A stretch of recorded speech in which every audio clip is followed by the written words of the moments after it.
खोथाजों नङा मावनायजों सुबुंनि जिउजों बेसोर दैदेनगिरिनि सिनायथि नेवसिलायनाय गैया हारिनि मानसि फंबाय दैदेनगिरि होनना बेखौसो बुङो बायदि राव धोरोम आरो गाब हारिनि मोनथाय ट्रेक्टरासो होफैगोन लाबोना सोलायथायनि दैथोन सफैबायबा मोनसे गिदिरथार जयिं प्रग्राम बेवहाय जोंनिफ्राय बाहागो लाफैदों आरो बनरगाव ब्लक कमिटि UPPL गोख्रोंनिफ्राय गोख्रों जागासिनो दङ आरो दिनै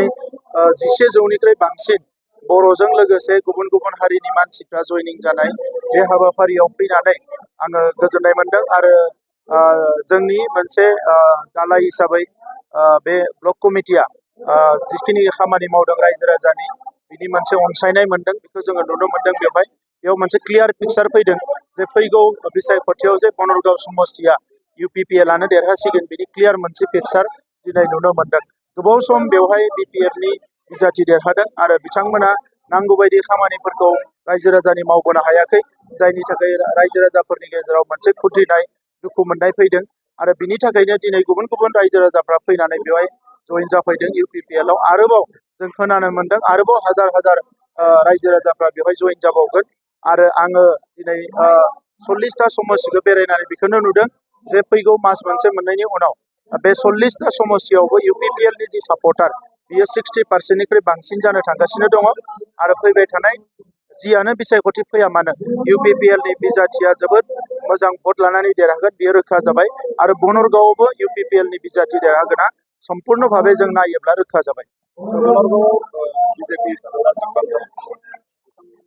बिथांमोननि खामानिखौ मावबाय थादों BJPआ जोंनि खामानिखौ मावदों दायो जोंनि एलायन्स गभर्नमेन्ट सोलिगासिनो दङ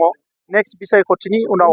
मा जागोन एबा बिसायख'थिनि समाव मा जागोन बेखौ जों दानो बुंथ'नो हाया नाथाय UPPL आ गावनि लाइनजों खामानि मावदों जोंहा गावहा एजेन्डा दङ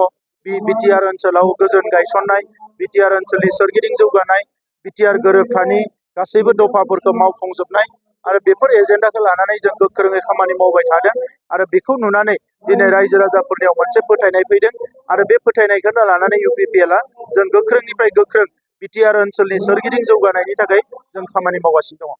थेंक इउ